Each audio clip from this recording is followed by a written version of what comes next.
સુરતના ઉધનામાં 100 ફૂટ ઊંચી પાણીની ટાંકી પર ચડેલા અજાણ્યા ઈસમનું ફાયર વિભાગે 1 કલાકની જહેમત બાદ સફળતાપૂર્વક રેસ્ક્યુ કર્યું। સુરતના ઉધના રોડ નંબર 6 પર આવેલી આશરે 100 ફૂટ ઊંચી પાણીની ટંકી પર એક અજાણ્યો વ્યક્તિ ચડી જતા અફરાતફરીનો માહોલ સર્જાયો હતો।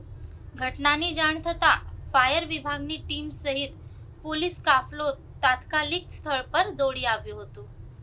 ફાયર વિભાગ દ્વારા પરિસ્થિતિને ધ્યાનમાં રાખીને હાઇડ્રોલિક પ્લેટફોર્મ મશીનથી મદદ લેવામાં આવી હતી। ફાયર જવાનો દ્વારા 100 ફૂટ ઊંચાઈ પર પહોંચીને વ્યક્તિને સુરક્ષિત રીતે નીચે ઉતારવા માટે રેસ્ક્યુ ઓપરેશન હાથ ધરવામાં આવ્યું હતું। લગભગ 1 કલાકની ભારે જહેમત બાદ ફાયર ટીમે આ ઈસમને શાંતિપૂર્વક અને સલામત રીતે નીચે ઉતારી લીધો હતો। ત્યારબાદ પોલીસે વ્યક્તિનો કબજો મેળવી તેને તાત્કાલિક સારવાર માટે સુરત સિવિલ હોસ્પિટલ ખાતે લઈ જવામાં આવ્યો હતો। ઘટનાની જાણ થતાં આસપાસના વિસ્તારમાંથી મોટી સંખ્યામાં લોકો સ્થળ પર એકઠા થઈ ગયા હતા।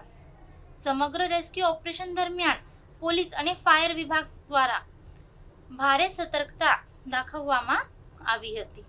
ફાયર વિભાગની મહેનત અને સમયસરની કામગીરીના કારણે 100 ફૂટ ઊંચી પાણીની ટાંકી પરથી વ્યક્તિનું સફળતાપૂર્વક રેસ્ક્યુ કરવામાં આવ્યું હતું।